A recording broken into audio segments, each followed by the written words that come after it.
No, it's the acronym for science, technology, engineering, and math. All right, buddy.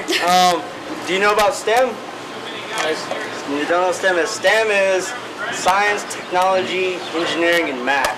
You guys know about STEM? No. Hello, Lucia. Hi, Lucas.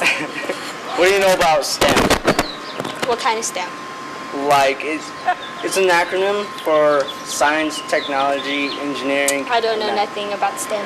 You don't know nothing about STEM. Hey, what up, Edgar? Hey, what's Hold up? up right there. All right. So I'm gonna ask you a few questions. Hey. Do you know about STEM? To be honest with you, no, I haven't. You haven't heard of STEM? What do you know about STEM, dude? Just something about engineering. Just something about engineering, right on. Yeah. First one to know something today. Yeah. Take a moment of time, ask you a few questions. All right. All right. What does STEM mean to you? STEM is in what category? STEM is the acronym for science, technology, engineering, and math. All right, hey there, Mr. Brook. What? I don't know anything about STEM. I was going to ask you anything about STEM, but... Okay. Okay, what do you know about STEM? It's a science and technology hands-on program, a summer program for students to get some college experience, and they get some benefits like computers and hands-on working together in groups. Most of my experience is that kids do well with hands-on. It really gives them something to do, and they are working toward goals. And as our economy and requires us, a lot of people to work together as teams, everything that they can learn ahead of time to prepare them for that is positive. Wow, that's pretty amazing. What's kind of your reaction to this? First reaction? Yeah, I wouldn't say it was surprising. It wasn't surprising, right? No. So I don't know, what about you? I think any other, if you think about STEM, I think we sometimes use vocabulary that kids don't understand. Right, Lou? Do you know what STEM is? There, science, technology, engineering, and math, yeah.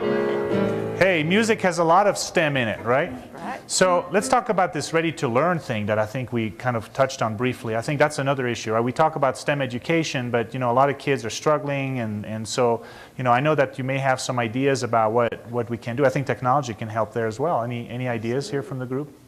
I don't know. I'm kind of putting you on the spot, maybe, Mike? No, most definitely. So I think technology can have a large role. I don't think it's the only role, and I think sometimes we look at technology as that silver bullet, and it's not. It's the vehicle that can allow these great things to happen, but it definitely is not that silver bullet. I think the silver bullet is truly what's been discussed in the last day or so here. It's how do we truly turn education on its ear, and really rethink how we deliver our educational system. It does need to change. What about the moms? What do you think? Well, I would think that expanding the technology beyond the classroom is pretty critical, because when you stop to think, for kids today, it's all about technology. I mean, my 4-year-old grandson used to be able to fix my computer when I would get stuck.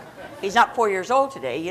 They create their own videos. You look at that outside of what they do outside of the classroom, and they're going to take the technology with them. I mean, it's going to stay with them forever, and it's going to change and grow. And so when you think about, expanding that beyond the classroom and the impact it has on the business world and math, science, it doesn't matter what it is.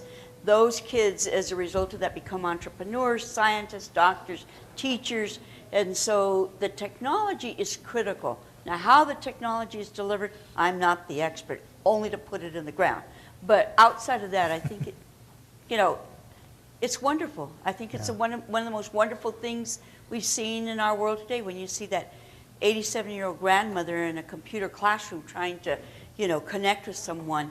We've done something right. Now we need to do that same level for our kids. And for some of us, I heard hardening statistics today, right? You have to be 42 years old to Twitter. Remember that? So it's good. I kind of, that's good for me. Bill, what about Apple? What are some things that Apple might do to extend the learning beyond the classroom? And I think, to me, the technology is the window to the world. So, a kid in Bernalillo can work with a professor in Cambridge through the use of technology. And Apple has a product called iTunes U, and iTunes U is the ability for students to get podcasts and enriching materials all for free, all sponsored by Apple. And so I can have access to material from Harvard, MIT, Carnegie Mellon, Yeah. Maricopa Community Colleges, all at once, all available to me, whereas it used to be just me inside those four walls of the classroom. Now I'm on the globe. Yeah, And I think that's fascinating to me. that is really cool. I know Cisco connects all of that, right? So you have some of us that are bringing the thing on the. Actually, I have my little BlackBerry here, and oh, excuse me, I have some email. No, I'm sorry. But there's a norm. There's a norm that's occurring too. Kids, sometimes I have a hard time with my kids because they're like, "Hey, Lucas, what do you do today?" Lucas, what do you do today? Right? And so we need to maybe establish a culture too on how to use technology in a social environment too. That's maybe something to think about. Just to Go ahead, follow on Emily. that, what my hope would be, events like this I think are so important because what I notice working with the school districts is that there are just so many creative people and great ideas out there, and they come together here, and then we maybe meet up again in the fall, but just to be able, talked about that connection, but to maintain this on a weekly, monthly basis so that these ideas are still being fertilized as we continue to move forward and kind of get together once a year, but not to stop this and then pick it up again for 2 days at TIE in September. So I really hope that we do continue to share these ideas. All right. Well, panelists, thank you so much. We're going to call up the next group. And Louis, if you want to strike the music and thank our guest. Thank you very much. Thank you very much. I appreciate it.